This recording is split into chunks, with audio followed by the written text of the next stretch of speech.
afternoon. My name is Kai Grant, and I'm the principal of Afrikai LLC and the owner and chief curator of Black Market Museum.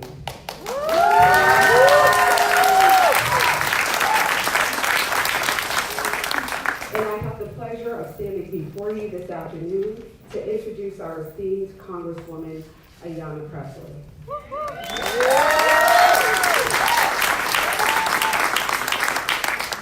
Our Congresswoman has convened entrepreneurs, the community, and business leaders to discuss how to improve access to Boston's economic opportunities for Black and Brown communities. Amen.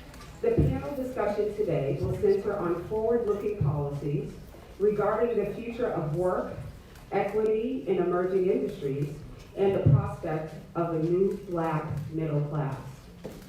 Since launch in 2017, Black Market has helped to increase the visibility and capacity for underserved founders in micro businesses in Nubian Square by creating a flexible event space and launchpad for artisans and entrepreneurs.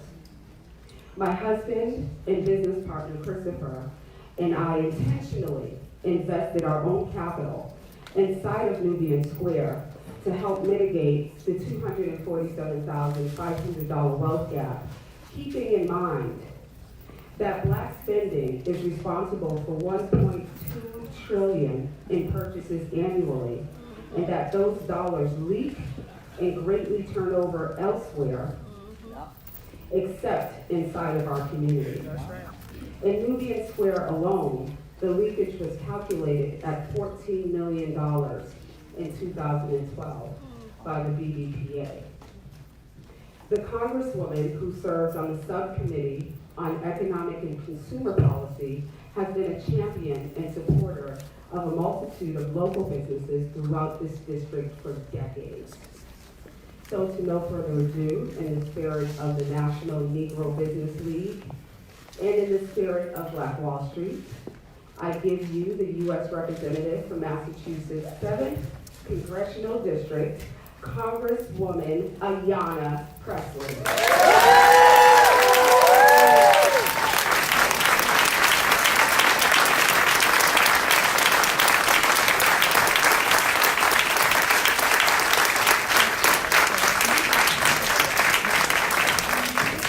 Thank you, everyone. It's good to be home. And thank you, Tom, for that very warm introduction and for your contribution and examples in community every day. I know my CDC colleagues, my sisters in service, have thoroughly enjoyed supporting Black Market in their brief time here. And I look forward to doing that when we adjourn. So thank you very much. So you've heard these statistics before, but I think they are worth repeating. The Massachusetts 7th is one of the most diverse and unequal districts in our nation. Black households have a median net worth of just $8, while white households have a net worth of over $247,000. And as I spoke about throughout my campaign for Congress, not too far from here, the #1 bus ride really does visually encapsulate the stark inequities and disparities that exist within the Massachusetts 7th Congressional District, where in a 3-mile bus ride, life expectancy drops by 30 years and median household income by $50,000. Now, perhaps you are growing weary and tired of these sobering statistics being enumerated. I hope you have grown even more tired of living them. That's right. These systemic disparities in health and wealth are stark and continue to grow larger by the day. It's why I'm grateful to have been appointed under the leadership of Chairwoman Maxine Waters to be serving on the Financial Services Committee, where I get to work on everything from redlining, from underbanking, to credit invisibility, to student loan debt, and to housing. Now, despite the stark disparities and inequities that exist in the city of Boston, and again, the Massachusetts 7th Congressional District, and the disproportionate burden of hurt bore by Black folks in the city of Boston and the Massachusetts 7th is not unique to Black America, which is why the Congressional Black Caucus is here. shown that the city of Boston is booming. It's simply a question as to for whom. So today, we are here to figure out the answer. How the answer becomes for us. That we have an equity and opportunity both to contribute to the prosperity of the city, but also to benefit from it for our communities, our families, and our children. Thriving industries like tech and emerging ones like cannabis have all found a home in our city. But how welcoming have they been to those who call the city home?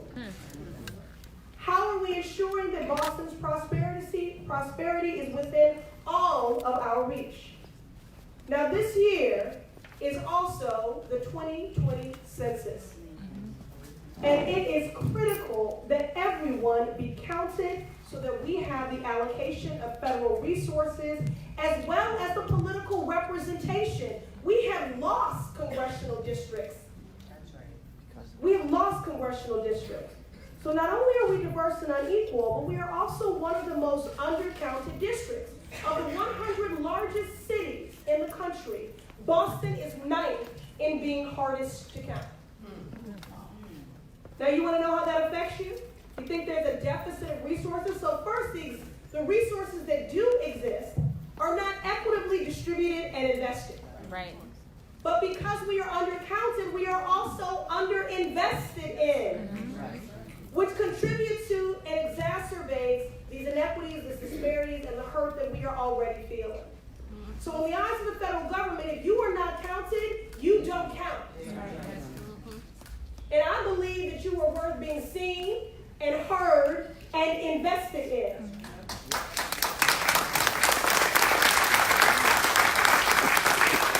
These funds are critical to public education, to community development block grants, housing, to Social Security, to Medicare, to language access.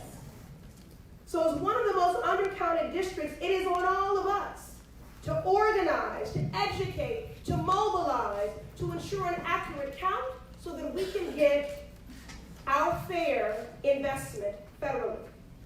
At the start of a new year with new leadership reflecting the ever-increasing diversity of our communities, I do find myself hopeful. I know there are some that believe our 2018 victory was a referendum against hate, but I'm a firm believer that it was in fact a mandate for hope. And I intend to keep it, but I am not doing that work alone. A couple of hours ago, the Congressional Black Caucus visited with the AACC behind the walls of MCI Norfolk. And Buquan, the head of the AACC, was reminding us of some advice by Brian Stevenson and what is necessary to create change. First, you have to be in proximity, close to the issue. Secondly, you have to eliminate hopelessness. Third, change the narrative. And four, and the one that the CBC aims to actualize every day, is to be comfortable with making people uncomfortable. There you go. That's right. We know when we are unapologetic in the safety, development, advancement, the prosperity of Black folk, of leadership representation and parity when it comes to Black leadership, that many people are made uncomfortable. Because it is much easier to celebrate diversity than to be intentional in building shared power.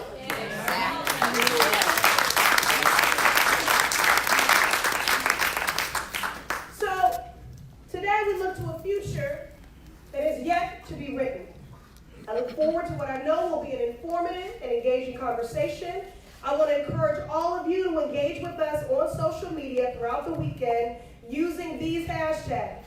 Hashtag CBC, State of Black America. Hashtag MA7.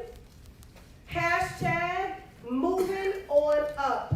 There is no G.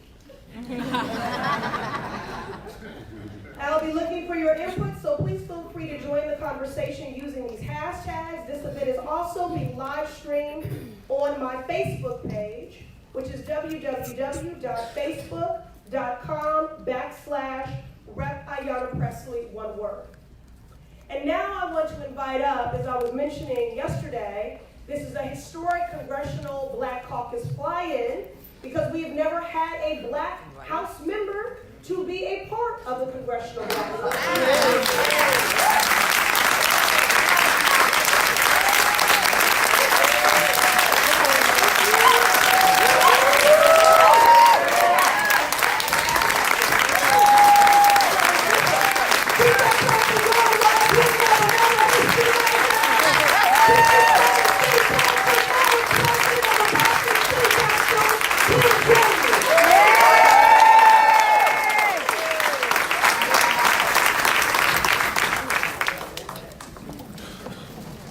Good afternoon, everyone. Good afternoon. Please give it up again for our Congresswoman Ayanna Pressley. I want everyone to understand how important and how significant this is, that we are here in the midst of Nubian Square with our Congresswoman and members of the Congressional Black Caucus and members from our community. Can you give it up for this amazing panel?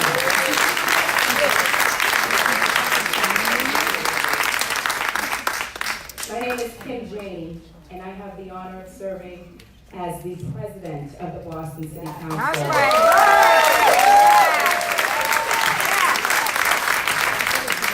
It is the most diverse Boston City Council in Boston's history, with a majority women and majority people of color on this council. And that's important because representation matters. And it's not enough to celebrate diversity, as our Congresswoman says. We have to push forward an agenda that is focused on equity and inclusion so we can have a real voice in the city. So thank you, Congresswoman. I bring you greetings from the Boston City Council, all of my colleagues, and I want to acknowledge that we are joined by some today. We are joined by my colleague, District 2, Ed Flynn is here in the house. Thank you for being here. And two of our at-large members, Michelle Wu and Julia Mitchell, are here. And there are other staff representing other colleagues. So we're going to get right into it. We've heard about the wealth gap, that report that came out citing the wealth gap, that is $250,000 here in Boston. That data is from 2015, so that is 5 years old. The question is, what have we done in the last 5 years, and what are we going to do moving forward to move on up? We've got a distinguished panel here. Tito Jackson.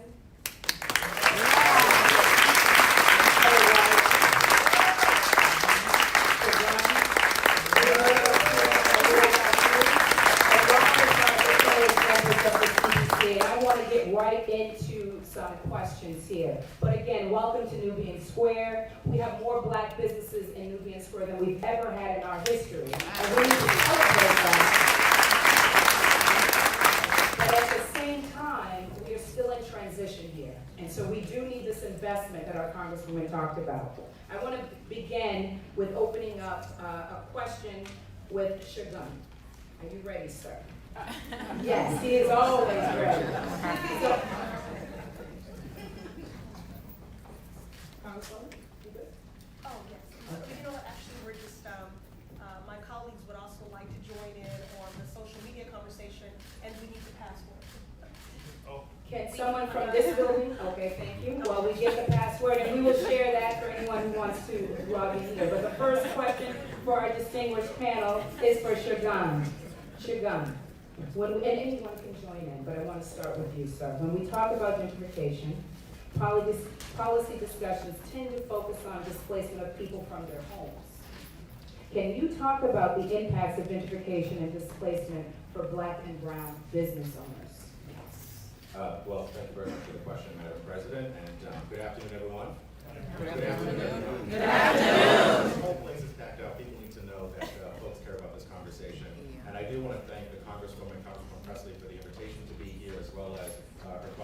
colleagues with Congressional Black Caucus for joining us this afternoon. We're very excited to have you here. So I have, before, I'm going to filibuster a little bit. Before I answer the question, I just want to explain a little bit about some of the work that my organization does, the Black Economic Council of Massachusetts. Were founded 5 years ago, actually as a result of the report that's been highlighted by the Congresswoman and by Councilor Janey. The Federal Reserve published A Color of Wealth in Boston, where one of the startling statistics was the racial wealth gap and how large it was in this city, despite the massive prosperity. And so a bunch of the business leaders, after several meetings across the city, one of our founding board members is actually here today, Richard Taylor, decided that they believed what my grandfather told me so long ago, that we should not confuse motion with progress. And so they decided to form BECMA as a chamber of commerce for black businesses because we know that black businesses located in our communities, as the councilor just highlighted, the most black businesses are here at Nubian Square, that they hire people from the community who are black, and they invest or reinvest back in the community. So we're BECMA to support these businesses. So to this question of gentrification, so yes, a lot of the conversation we have right now is centered on housing, but one thing about Nubian Square too is that we see a lot of boarded up buildings because a lot of businesses are being pushed out of where they are. So it's not just the rising property values and the impact it has on residents, but also businesses are being forced to either move out of the city away from their customer base, or they have to shut down entirely. And so, one of the things that we're pushing for, to the Congresswoman here and to the other elected officials here is adopting measures that we see across the country, most notably in a city in Texas and in Indiana, where they have created a fund for rent subsidies, where they pay off up to a certain amount or half of the rent for businesses for 2 years to get businesses off the ground and allow them to earn enough to sustain the business and continue to contribute to the area. And before, I just want to, so we talk a lot about what black businesses are not receiving, but I do want to highlight a couple of important points about black businesses here in the state of Massachusetts. There are 20,000 black businesses in the state of Massachusetts. A lot of times we, because we only see 2 or 3 around us, we don't know that there are so many. There are 20,000 black-owned businesses in the state of Massachusetts that contribute over $1 billion to the state economy. And they pay out $300 million every year to employ 12,000 black people in the state of Massachusetts. So, it's very important that not only that the electeds, that private business or corporations understand that the development of some communities in this economy cannot coexist with the underdevelopment of others. And because we're contributing so much, investing in black businesses is the only sure way to strengthen the economy for many, many years to come. Thank you so much. Thank you for that. And I just want to acknowledge Black Market. Black Market is here. You heard from them in the opening. The vendors that are here are from Black Market and how important Black Market has been in really trying to fill this gap and this void here in Nubian Square. But we've got other people on our panel here who are also trying to fill that void. Malia, can you add on to that? But I also want to ask a question. So you can finish adding on to that, and I want you to address this as well. According to the U.S. Department of Commerce's Minority Business Development Agency, black people are twice as likely to be denied a business loan. Why is access to capital such a challenge for our community? And I think many of us know, but if you Right, I was going to say, so because the banking industry is racist. Exactly. Right, exactly. Hello, Malia Lazu, Executive Vice President of Berkshire Bank. And you can hashtag Berkshire Bank on that quote. We really are trying to move in a different direction. So first, thank you so much, Congresswoman Ayanna Pressley, to bring the CBC here in Boston. I know a lot of people nationally think we're thriving and doing everything, but we're kind of out here by ourselves, and national help is always wonderful. And I don't know if anyone watches Black Lady Sketch Show, but I just have to say, Black Lady Hearing. Black Lady Hearing. So quickly to answer that question, I think what Shagun said was right. And we also, a lot of these buildings that are closed are actually owned by CDCs. And I think if we see what happened with Nubian Notion, that Nubian Notion was replaced by a check cashing place. And Nubian Notion was not privately owned, right, but owned with people who have incentives to develop without displacement. So I think it's important that we don't only look at the people who are coming in or the businesses that we're losing, but Heather, who's a local business owner, can tell you about, she tried to move her business here into Dudley and couldn't even get a meeting with some of the CDCs that owned it. Is now running a thriving Black-owned fitness boutique in Mission Hill called Trailfit that everyone should. Yes. To liquidate my 401k, everything to be able to get it running. Right, and so now to get to that question, when we look at banking, right, banking was started without us and will continue without us if we don't actually interject into what we're doing. So I was hired at Berkshire Bank, and I come by way as an organizer. Some of you guys in here maybe remember me when I was starting Mass Vote and knocking on doors, and doing that fight. I've worked for Harry Belafonte, working with him nationally for 7 years around his gang work. So me being at a bank is a really unique thing. Unique, right. Well, I told them I didn't truly believe in capitalism when they hired me, and they still did, so that was a good thing. But they brought me on to really try to figure out this question, right? And so I want to highlight a couple of things that we're working on, and then a couple of things that we actually need help with as well, because there are some things that we cannot do. That we would like to do. So the first is, how do we get access to capital? We decouple capital from who gets to make decisions on who gets the access to capital. So we're experimenting right now with a loan fund that's going to give micro loans to businesses. Right now we're leveraged to do $2 million in this pilot, and it's going to be $2 million that's community underwritten. So we do not make the decisions on those loans. The community does. And we're really excited about that. And we're going to use this as a pilot to hopefully do more community underwriting. Because underwriting is one of those institutional and structural things that if we don't actually change, if you always need to go through this checklist, then we're always going to have trouble. So that's one of the things that we're doing. The second thing that we're doing is we're just putting capital into the community. So in the past 6 months, we've done $5 million to Black and brown businesses in the state of Massachusetts. Through contract, we're experimenting with vendors and things like that, because access to capital also gets easier when other people are working in the space.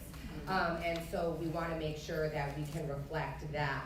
And then the final thing that we're doing is, rather than opening branches, which, as folks know, don't have the traffic that they used to have, we're actually opening community economic development centers. The first one, if you notice, Revex Labs, and don't worry, we're going to change the sign. We ordered the sign before it happened, so it says Dudley Square, but we were already going to be changing the name. But Revex Labs, which is the old Mark Solomon office, and that is free co-working space for Black and brown businesses here in the community, and free event space for any nonprofit.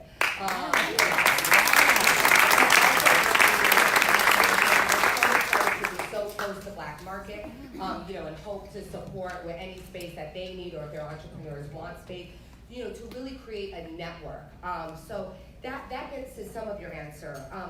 But there are some things that I'm learning, because if there's one thing I had to learn a lot, is that compliance is more important than even my CEO. Well, it's shareholders, compliance, and then the CEO. And I think that hierarchy explains some of our problems, right? So the first thing is that the CEO has to make sure he's getting the most profit for his shareholders. And what we're seeing right now with Berkshire Bank is folks are coming up to Richard asking, well, how long are you going to be doing this for? I mean, this isn't really going to be profitable. Is this smart for shareholders, right? And so we're needing to really take care of shareholders in ways that we shouldn't have to. The second thing is that at the FDIC, and we want to remember, government worked with us to redline. The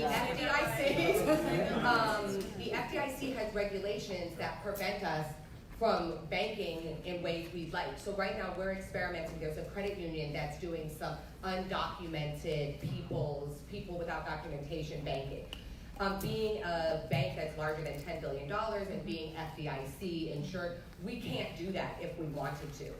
Also, these loans that we're taking, the reason why we're having to take them in small tranches is because if all of a sudden we say we're going to community underwrite a third of our loans, the FDIC will stop that and say we're not being sound in our business. And the third thing, sorry Kim, and the third thing is figuring out, I think community banks, we're a community bank, I think community banks have a real access to really responsibly banking the cannabis industry. And I think if we can responsibly bank the cannabis industry, we can help. Thank you for that perfect segue. And that is an important industry. So people know that the cannabis industry, cannabis is legal here in Massachusetts. We voted on that in 2016. And yet we still have not had a shop open here in Boston. And equity is the important issue there, but access to capital has been a challenge for folks. So Tito, I want you to jump in here, certainly offer your little intro.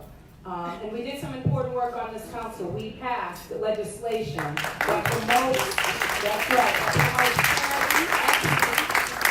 transparency and accountability. The council passed it, but you led it. That's right. So we passed in November, this council, I sponsored legislation that really promotes small local companies with diverse ownership from our community, from communities disproportionately impacted by the war on drugs, to participate in this multi-billion-dollar cannabis industry. So Boston is going to have cannabis shops, and if we're going to have them, we need to make sure that the process is fair, just, and equitable. Yes? Yes. All right.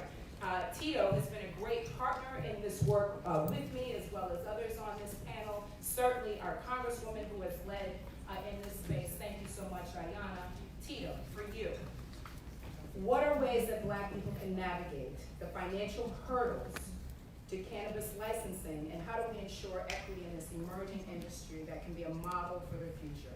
So we've got this legislation passed, but we still have more work to do. Thoughts? Definitely. Thank you so much to my successor. I was a District 7 City Councilor, and also my former colleague, and then Ayanna beat me one time in an election. I'm not salty, but I'm not salty about that. 2009 by 10,000.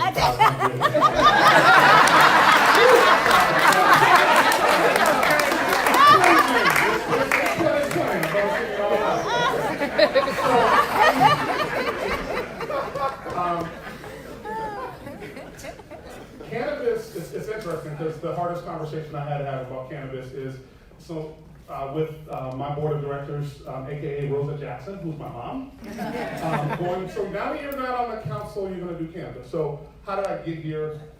My feeling as the first elected official in the state of Massachusetts who backed the legalization is that Black folk have an ordained place in this space. Yes. Cotton was the cash crop of our enslavement. And I believe that cannabis and hemp will be the cash crop of our emancipation and our economic freedom. $10.8 billion is the size of the cannabis market so far. And in Massachusetts, we'll do about $650 million alone in this state. A little over I think it was $420 million that we did. And for those who know that, that's a little funny thing there. Okay, cool. But what I would say is, around this issue of access to capital, I always believe that a budget is a value statement.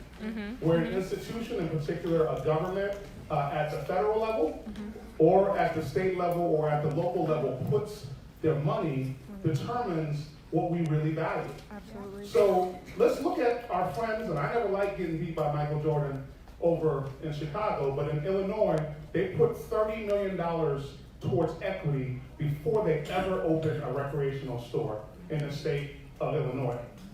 In Massachusetts, we put 0. I challenge my friends in government to look at, in the state of Massachusetts, after doing about $420 million in business, to put between $50 and $100 million forward to put their money where their mouth is relative to ensuring that the folks who are most adversely affected by this product are now actually able to get into this space. So banking is a huge issue. So I have a bank account. I had to interview for my bank account. They had to do a background check. I had just run for mayor, so they were like, well, can you tell yourself about yourself? And I said, okay, I had this many parking tickets, so they wrote about that in the Herald, and all. So I had to have all of this stuff done. And then at the end of the conversation, they said, your bank account is $5,000 a month. So I was like, oh, I can just keep $5,000 in the account. That's my minimum. They said, no, your bank account costs $5,000 a month. So one of the other components here is that there's a cannabis tax, right? So anytime you mention and you go to someone, you ask them to rent out a spot, they'll tell you it costs this much. And then they'll ask you, what do you want to do there? And then they'll tell you it costs 3 times that amount. So this issue of banking is a huge issue. So one, it costs us a lot. In addition, banking and the laws of banking prevent us from actually getting into most of the locations we would be able to get into. And so my friends in Congress, one of the things that happens when you sign a loan, in that loan package of like 300 pages, there is a document in there that says you won't break the federal law. So when I've gone to people and asked them to lease to me, they are unable to lease to me, even though I have the money, they're unable to lease to me because the federal government says that they can't participate in something that is federally illegal. So that's another component. And I just would also toss forward, this is the fastest growing industry in the United States of America right now. There were 296,000 people who were either directly in this industry or secondarily in this industry, 64,000 new jobs last year. And in the state of Massachusetts, there's 3 folks who are approved, who are people of color. And it hurts my heart when I went to school in Brookline. So when I drive up Route 9, and on occasion I do stop doing some research and development at the dispensary over there just to see what my competitors are doing. That institution will do $50 million this year. Their average transaction is $125 per transaction. And let me speak to my friends who are in neighborhood associations here. There is a 25% decrease in fatal drug overdoses by opioids in places where there's recreational marijuana that's legal. Your property values go up by 6 to 8%, and crime goes down by 10%. We have mandatory security, mandatory cameras, and most of us hire ex-law enforcement, people who know some other stuff, don't necessarily want to hang around. So in addition to what's happening in this space, we need to, and I'll close out with this, everybody shouldn't be in plant touching when it comes to cannabis. We should have ownership in this space, but we need folks to do packaging, we need folks to do delivery, we need accountants, we need lawyers, we need security, we need cash transport, we need folks to build out these spaces. This is not, and I know we all chuckle about this industry and giggle, there's some folks who are laughing their way to the bank. And it's about time that those folks look like us. So if there are individuals who are interested in this space, I would love for you to see me after. I have tried my hardest to work to get funding. And I'll be honest, I got beat up for trying to bring funding to our folks, but I'm a big boy. I take that licking and keep on ticking. In addition, props to Tessie Consulting, who's actually outside. There's a sister who actually does my consulting. Don't give her my stuff. But she does my consulting in the cannabis industry. So if you are looking to start up a cannabis company, that's critical. In addition, my lawyer is here. I can tell, you can't tell. But Sankita Savaraja, as well as my friend Carrie Bowie, who also does consulting. So there's a massive industry, not only in plant touching here, but in also ancillary services, and Black and brown folks have to be at the forefront. We have to lead that. Thank you so much. All right, to that point, well, first, I just, for the purposes of those engaging social media, that was just too important a statement to not repeat Councilor Jackson's statement that cotton was the cash crop of our enslavement, and cannabis and hemp can be the cash crop of our emancipation. Okay. So I just wanted to say, despite what you might see in the news, this Democratic majority Congress has been leading and legislating on issues of care and consequence to this district and to our nation. And I'm very proud that the Financial Services Committee, again, of which I serve, that we did report out of that committee the Safe Banking Act, which will harmonize the banking industry with the cannabis industry. And you need to know that this is also a public safety issue. Because of this cannabis tax and the discrimination and the stigma of being in the cannabis industry, if people are dealing only in cash, they are also vulnerable to theft, to robbery, to violence, and this is happening. So we have reported the Safe Banking Act out of the Financial Services Committee, but that, like so many other pieces of legislation, we are working to get to the floor, so stay tuned on that. We also need to pass Congresswoman Barbara Lee's Marijuana Justice Act legislation. And so I just want to let you know that on the federal level, we are leaning in very hard on this because we know that as a CBC committed to the freedom of Black people, that begins with economic justice and empowerment. And we have a tremendous opportunity here, Counselor, as you have said in the past, that we should not, we have been historically and disproportionately locked up. That's right. For cannabis convictions, and now we are being intentionally locked out of a multi-billion-dollar industry.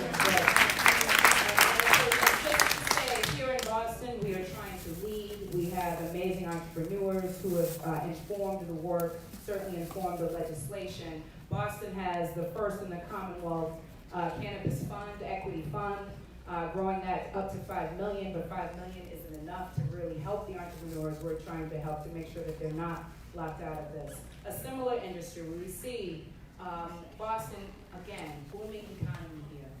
Everyone wanting to move into the city in terms of residents, different companies wanting to come into our city and set up their headquarters. We see this in the tech field. This question is for you, Heather. Boston, very tech-heavy presence here in our city. More and more companies want to come, but the diversity of our city is not reflected in the workforce with these tech companies. What is the disconnect between those hiring and those in our communities looking for work? Thank you, Madam President. Thank you. And the disparity is massive. I think we all look around and we see that Boston is, a thriving destination for the tech industry. But when we look around at the actual numbers for our representation of people who look like us, people who are in this room, it's only 3% of the workforce here in tech reflect Black and brown people. That's staggering. That's staggering. And I think the biggest thing for us to think about, and the thing that I'd like for all of us to think about, is what are we doing about that? And how do we hold these companies truly accountable for diversity? I think we're at the point where you're seeing companies hire plenty of chiefs of diversity. You're seeing people say, yes, we care about diversity and inclusion. We're going to do that. No, I'm not a racist. You see a lot of people giving that lip service to the community, but we're not seeing anything actual accountability happening. So some of the things that I'm hopeful about is, we're seeing companies like Google, Facebook, et cetera, releasing their indexes so that we can understand, okay, here's where they are in terms of what their actual companies look like. And that's sort of where it stops. And I think right now we can all broadly see if someone is publishing a report in 2015 and then 2018, you're going to see either the numbers are going up or they're going down. But if the numbers are going down and we're not doing anything about it, that's the problem, and that's where it's currently stopping now. So I think the biggest opportunity is for people sitting in this room and for consumers to hold these companies accountable. Because when we use our voices and we step up and we use platforms like social media and we use community forums and we use town halls to really hold these people accountable, that's when we're going to see the results. For me personally, I became an entrepreneur 5 years ago. I work in the wellness industry, very similar to tech, and there's a lot of intersections there where we were not seeing the representation that we wanted to see. So my response as an entrepreneur, even though I couldn't get the loan, it was hard, we couldn't be here, we had to move our locations, 80% of our staff are women of color.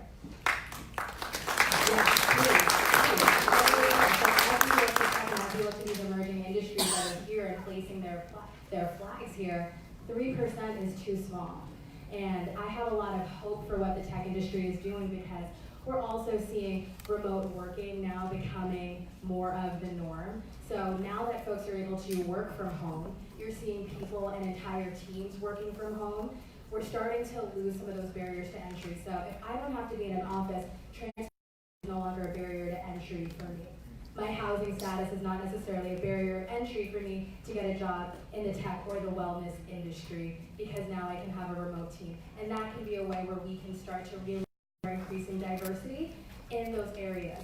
You're seeing like coding, boot camps, a different access to education opportunities cropping up, which is also incredible. But I think as I look at the industry broadly, what I'm most hopeful for is that remote work trend. So if we can continue that, and also using our voices as consumers and as people who are reading these indexes to really push corporations and stakeholders to do what they say they're going to do. Because right now they're not. Thank you. Give another round of applause for the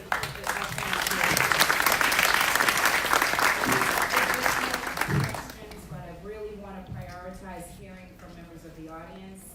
There is one question here for our Congresswoman that I will read, and members of our Congressional Black Caucus, and then we want to open it up to people here in the audience. So I'm going to forgo the rest of these questions here. This question is from Kimberly Lyle, who lives in District 7. Thank you for being here, Kim. Conversations, and it's a great segue from the conversation that we've been having. Conversations about Black economic mobility in Boston seem to be heavily focused on small business ownership. But there are sustainable career paths that Black people are not accessing. What are your strategies for ensuring that more of us rise in the ranks of local government, education systems, nonprofit management, etc.? I might let some of my colleagues take a stab at that first. And I can repeat the question. Okay. Conversations about Black economic mobility in Boston seem to, and you can insert your own district, seem to be heavily focused on small business ownership. But there are sustainable career paths that Black people are not accessing. What are your strategies for ensuring that more of us rise in the ranks of local government, education systems, nonprofit management, etc.? Sure. Well, first, I'm a firm believer in metrics, and that which gets measured gets done. And so one of the things on the Financial Services Committee and also in my role in the Oversight Committee, the things that we're always pushing for is data. And that data then informs our leverage congressionally and the things we advocate for. So whether that's around what salaries people are being paid, where they're placed. And the reason why I'm starting there in the middle management and upper and ownership across the board is because, again, it's cliche but no less true. In order to be it, you have to see it. And so, we have to prioritize retention within those fields that we have been underrepresented in, because these environments are often very hostile and very lonely, and there is a limited opportunity for upward mobility. And so that does not incentivize, For example, so here we are in the bowling building. So, this is historic in and of itself that this building is named for this trailblazing black man, right? And this is where the central offices are for Boston Public Schools. And we talk often about the need to have a diverse workforce for all the reasons you already know why that is beneficial. And we talk about the marginalization and the loneliness. In a moment, we'll go to Hibernian Hall for our town hall on ending the push-out crisis, the criminalization of black girls in our schools. But I just want to say that these environments are very lonely for black educators too.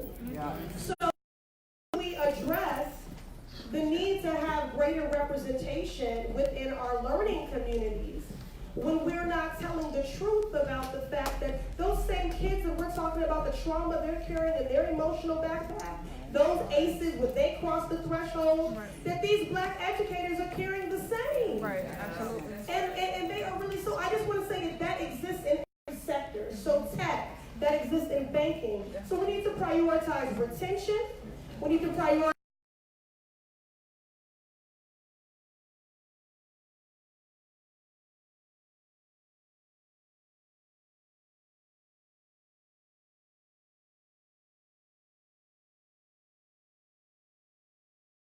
all fully here because we have limited time, but if my colleagues would like to say more about how we diversify those fields where we have historically been underrepresented.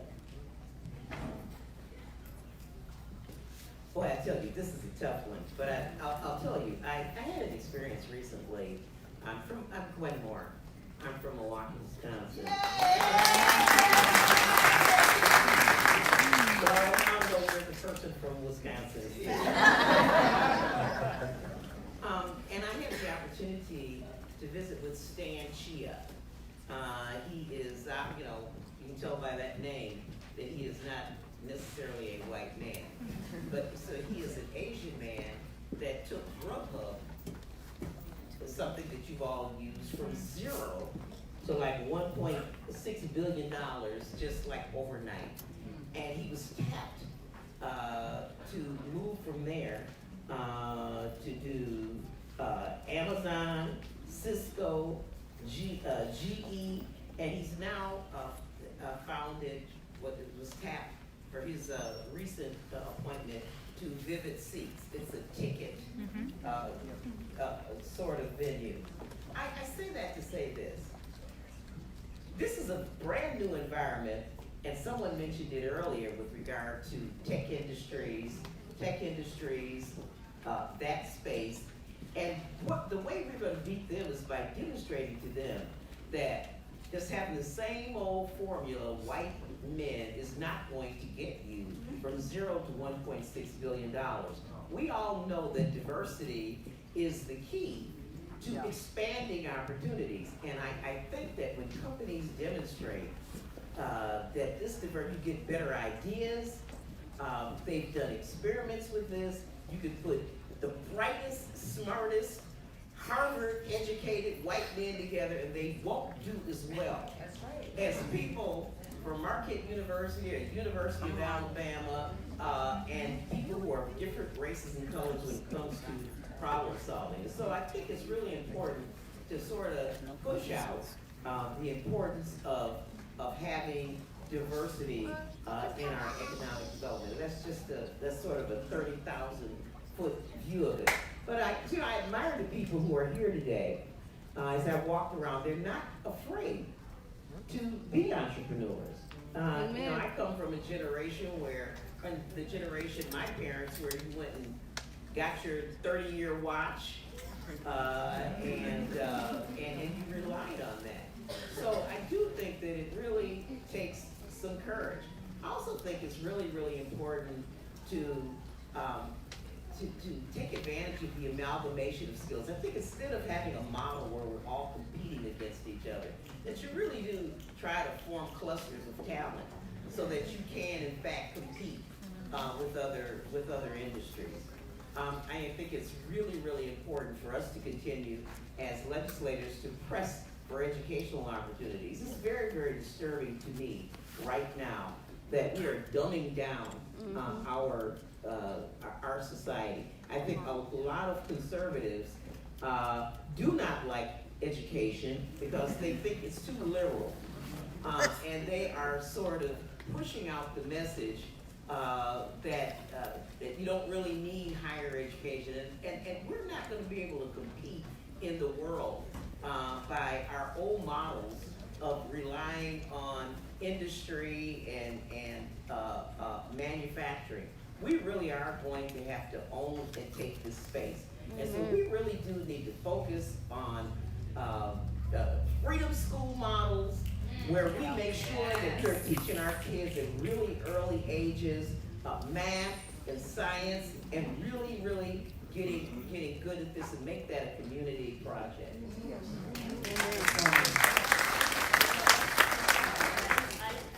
I have an opinion about, it seems like all of this, first of all, I love that question, because I think when we think about economic, I'm sorry, I'm Johanna Hayes, I am the Congresswoman from Connecticut.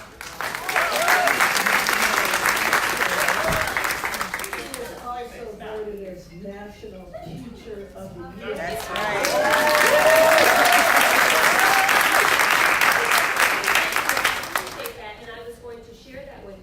Because, well, no, I'm gonna tell you why. Because everything that everyone says, so whoever asked that question, first of all, thank you for that question.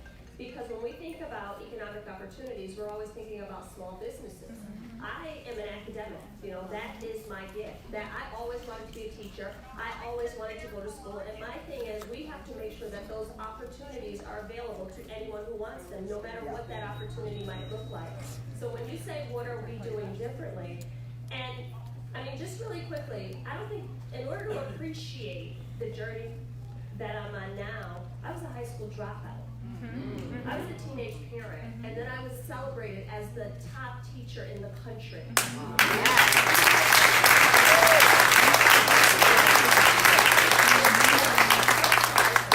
Who should have access to it? Right. Because every person that I met along the way could not see what I saw on the other side of the journey. So, I was the first in my family to go to college, and we have this idea the only people who should have access are kids with parents who know how to seize that access. Anybody who stands in front of kids should expect that they will receive the same education that they would want for their child. On my committee, I have introduced teacher diversity. I have introduced supporting trauma-informed education. I have introduced legislation to support student parents. All of these things to say, we are going to not lower the bar or dumb it down, but we're going to provide you with the resources that you need to get there. And following up on what Congresswoman Pressley said, kids need to see it to be it. When I went to Congress, so I'm the first African American woman to ever represent the state of Connecticut. Our intern day. So in the first weeks that I was on the Hill, all of the interns from states, and our delegation is a 7-member delegation. And there had to be 60 or 70 interns in that building, in that room.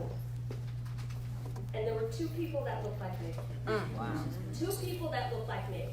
And as I went over to talk to them, because somehow I was gravitated towards them, both of them were transplants in my state who happened to be at a very exclusive boarding school, which took me back to 0. And it was so hard for me to get interns in my office. I had to keep putting the call out. I had to make the effort to seek out people and say, I'm inviting you into the space that I have created. And unless we are doing that, because I would not have known as a high school student even how to apply for an internship on Capitol Hill. And once you are a part of that world, you have access to that network. And I would have never even known how to navigate. I wouldn't have, people say you have to ask the questions. I wouldn't have known what questions to ask because I had never seen them asked and I'd never heard the answer and I didn't understand what the expectation was. So what do we do when we talk about bringing people into the space? You invite them in. And you hold their hand and you don't give up on them when they are a mess. You work with them and make them better. You're the dead branch. You know what I mean? 17, 16. And if people had given up, well, a lot of people have given up. But I remind you that sometimes we're built to put in the work, and we have to put in the work for our own children. You know, because my mother, who was an addict, did not know how to invest in me. My grandmother, who was doing the best she could to take care of me and my brother in my mother's stead, did not know how to invest in me. But my neighbors did, and they continue to do that. So I think we have to bring that collective responsibility back for our children. Because if they don't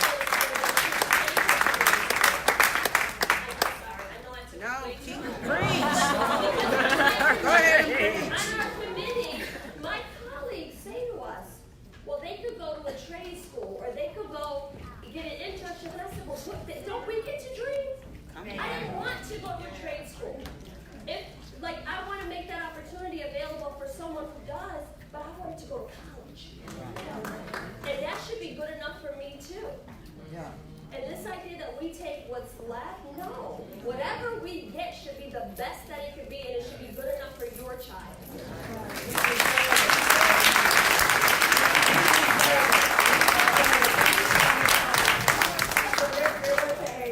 I'm Bonnie Watson, Coleman, New Jersey.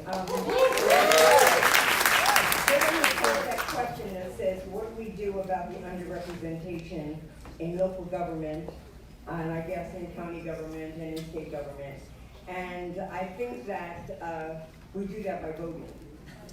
I think that fundamentally that's how we get things to change. So if we change who is representing us, then they get to change who is being hired in the administrative quarters that implement and think about the policies. And those individuals even impact what happens with nonprofits, that when they're doing the good work to lift us up and protect us, that we're doing it for ourselves, and that we get access to the grants, because the people who will make the decisions about the grants will recognize that we have power and value as African Americans working in those fields that we've been traditionally left out of. We would have a different, I think, experience with the welfare industry if the people that worked in the welfare industry looked like us. They wouldn't be trying to perpetuate their jobs, they were trying to transform our lives. And the same thing happens in other areas. So at the end of the day, I believe the most important thing that we can do is that we can vote for the school board member, the council member, the mayor, the town person, the state person, and those are the people that actually get to change things. Yes. Wait, 2 quick points on this. I cannot have this conversation not talk about 2 things. Student debt. Amen. Yeah, that's me. Because when we're talking about underrepresentation in so many of these fields that ensure more than just a job, but a career opportunity to build wealth, we have to tell the truth. Our kids, black kids, represent black borrowers, student borrowers. We take out the most private loans, and we also represent the highest number of defaults, which then affects your credit. Correct. Yep, there we Which then go. affects your viability, so that you can pursue any of these jobs. Amen. That's what I wanted to Okay, address. so there are things that, I don't have the time, but the things that I'm putting forward through legislation to address that. But this is a $1.6 trillion debt crisis, and we represent the highest number of borrowers because we don't have generational wealth to pull from. Amen. The cycle repeats. And then I can't be here, and I'm so sorry the council already left. I can't be here. And Kim and I don't drive, have ridden this bus together many times, and not talk about the link between all of this and transportation. Okay? I founded in partnership with 2 other colleagues, a Future of Transportation Caucus, because transportation has got to connect people to schools and to jobs. Correct. All of these things are interconnected. So I just couldn't not talk about student debt and the need for transportation that is affordable, that is accessible, that is rapid, that is reliable, and that centers equity, accessibility, sustainability, and connectivity. So please do stay tuned to learn more about the Future Transportation Caucus. And also, late happy birthday to Andrew Barrett. Yes, I just, all right.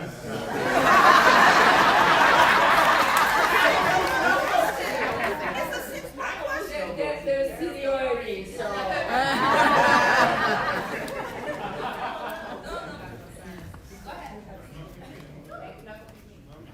I just want to say, as a person who belongs to a different generation than a lot of people here, that it's really important to kind of look at trends too. I mean, I remember 30 years ago anticipating that my cohort of boomers would all be 65 at the same time. You know, the whole cohort of us, millions of us, I mean, 10,000 people turn 65 every single day. So you have to start thinking about those. So I thought about stuff like delivering groceries 30 years ago and didn't, you know, was too trifling to do it or didn't have equity. You know, just say, you know, I need to just go into business, get a couple of cars and start thinking about how to deliver groceries to people. Because this is gonna be a service. I mean, personal services are sort of coming back. And if you aren't too cute to start a business like cleaning and personal services and stuff, I'm just saying.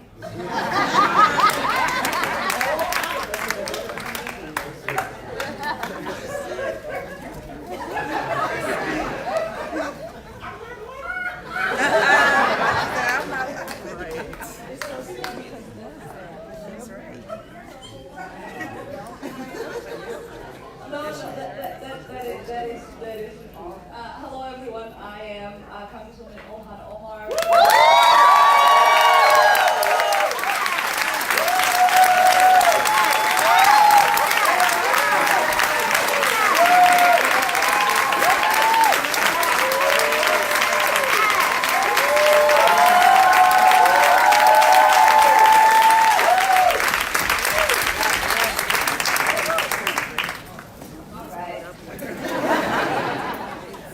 What I was going to amplify and underscore is something that has been said, I think, in most of the remarks that have been made by my colleagues and the panelists, which is we have to believe in ourselves. Amen.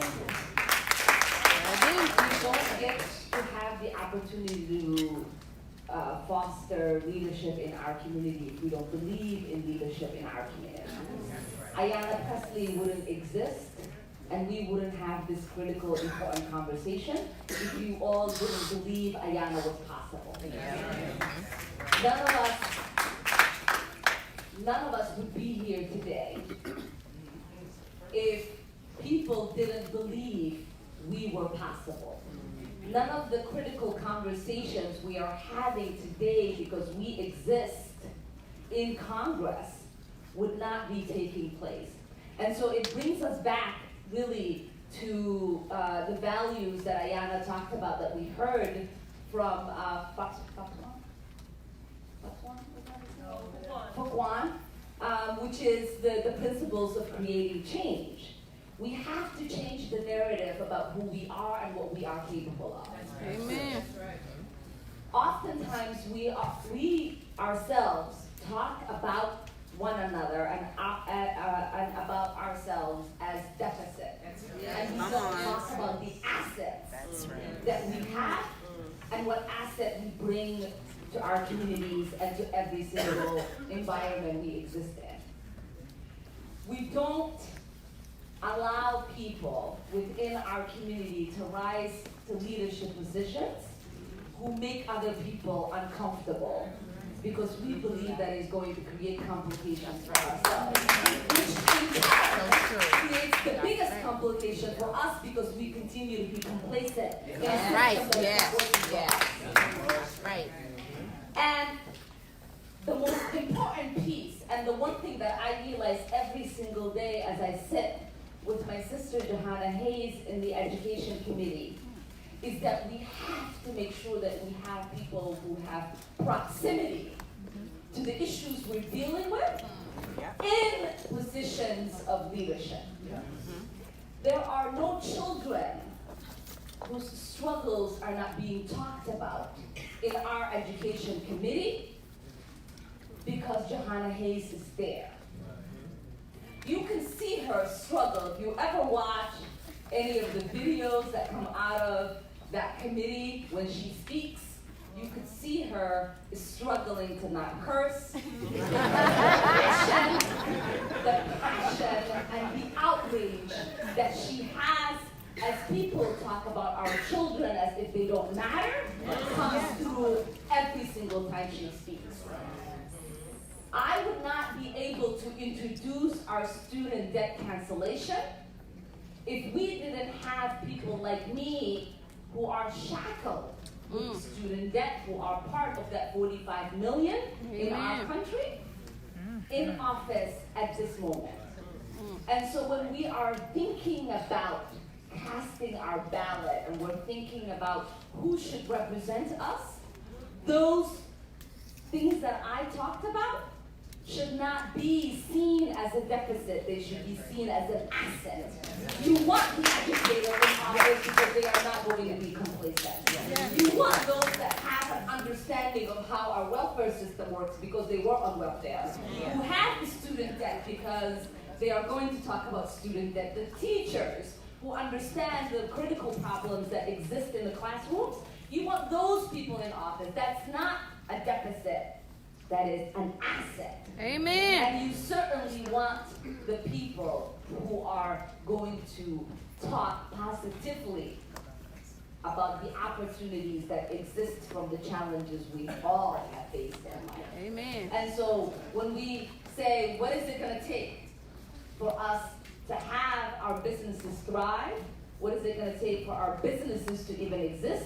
What's it going to take for us to have investment in our businesses? What is it going to take for us to have leaders on school boards, on city councils, on state, as state reps, as members of Congress, as presidents? Is going to take us believing in us. Amen.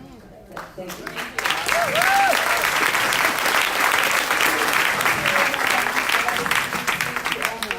A quick response, and then we're going to open it up just for a couple of questions. You're all set? Okay, wonderful. We're going to open it up. Yes, Aya's going to help us. She has a microphone here. She's going to walk around with the mic. We're going to ask you, please, pretty please, we are running short on time. Keep your question to a question, number one. So let's keep your question to a question, and please make your question as brief as you can. I'm going to ask our wonderful panel to do the same, okay? Because we want to get as many questions before we have to transition. Aya, if you will, here we go. Hi, greetings from Cambridge. I love Indian Square, the Caribbean American. I'm always here, so I'm glad to be around my brothers and sisters. My question is, April 1st, I'll be 25 years as a business owner. My question is, maybe for you, Saloon, when can we get an update on that study that we've been preaching about since 2015 about the disparity? I know Boston's doing a disparity study, but when can we get an update and make sure we include the region? Because as Congressman Pressley said, the data is important. We need that data. Thank you so much for that, Ashton. What a beautiful question. Thank you so much. Congratulations. So, I think you can hear me though, right?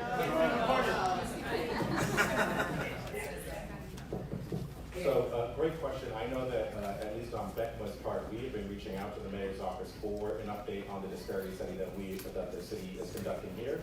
But what we've been doing is reaching out to other cities to conduct their own disparity studies because there are no other cities or towns in the state that have actually gone through that process. So we're working to make sure that Just to clarify, if I understand your question correctly, I believe you're referring to the Fed study. So the Federal Reserve Bank did the study in 2015 that highlights the wealth gap in Boston being $8 for black families, $247,500 for white families.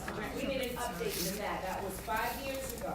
So that will come from our advocacy then in pushing for that because the Fed is actually not focused on that issue right now. And so that will come from us pushing for that update. Thank you. Over here. Thank you, sis. Hi, how is everyone doing today? That's good, that's good. My name is Ayanna Warfield.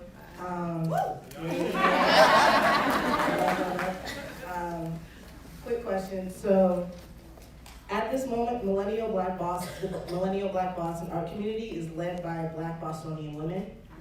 And a large amount of, right? Right here, amongst others as well. A large amount of the art curators, although that's true, a large amount of the art curators are women of color in general. Although this is true, the places that can serve this community to better it are being taken and used for purposes that don't seem to be placed around the community that they were made for originally. And as women of change, what can change in the direction of this city and this country to make sure that these minds continue to grow with Black people in the city and not just those who can create it? If that made any sense. Okay, I'll take the, go.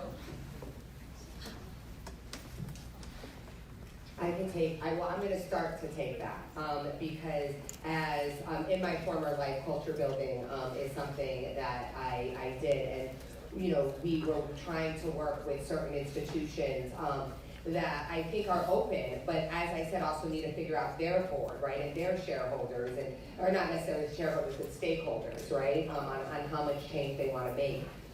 What I'm really excited about, and I think places like Black Market is an example, what we keep on having to do is that you young millennial artists, you're just taking over space. And I think that's what, you know, that's what we need to support, right? And because yes, it's wonderful to be in the MFA, you know, it's wonderful to see Makiba in the MFA, or to see Catherine in Isabella Stewart Gardner, but BAMS is Catherine's heart, right? The Black Music Festival is Catherine's heart, so how do we make it so she's making enough money to just do BAMS, right? And I think we want to do both, but really what I have been the most encouraged of is when we were starting Future Boston Alliance, it was the young people, you know, who came to Carmel and was like, we need this night, you know, and then we worked with the Congresswoman to get more liquor licenses, right, and things like that. So I think the spaces that are white-led, that are trying to do something, they're great, and let's support them if that's in fact what they're doing, but let's also know that we need new spaces, and that's what you guys are helping shape. Thank you so much. I also just wanted to say that it's so important that we prioritize STEAM, not just STEM, okay? Because we can't have innovation without arts and creativity. And also, I'm just gonna make an appeal to all the parents who have children who have these natural abilities. Please nurture them. Please do not plant a seed that they cannot make a positive contribution, that there is no such thing as a creative economy, that they can't make a living. Because, you know, this is, right now, these times demand activist leadership from all of us. Some of us are gonna take a mic, some of us are gonna paint a stroke, some of us are gonna spit a rhyme, some of us are gonna bust a move. We all have a role. I mean that in the most positive, elegant sense. Not in a shy tone. But the point is, but I'm serious, we all have a role to play. So one, within our school system, we have to prioritize STEAM, not just STEM, arts, education, right? Integrated across the board. Parents, encourage your children, nurture and cultivate that talent. 3, when we talk about housing, we have got to prioritize live workspace for artists, because we are very selfish and we want all the benefit of the arts, but we don't want to support artists. Okay? And we need live workspace, and many people act like artists are independent contractors and they want a live workspace studio like everybody is single. We need to support live workspace for artists and their families. And that has got to be priority. And then lastly, I would just say is that we can't talk in the same way that we're saying without Black business, there is no economy. We have to say the same thing about Black creatives and Black artists, that there is no economy without your contribution. Thank you so much. I was just really quickly, because you said you have to support it in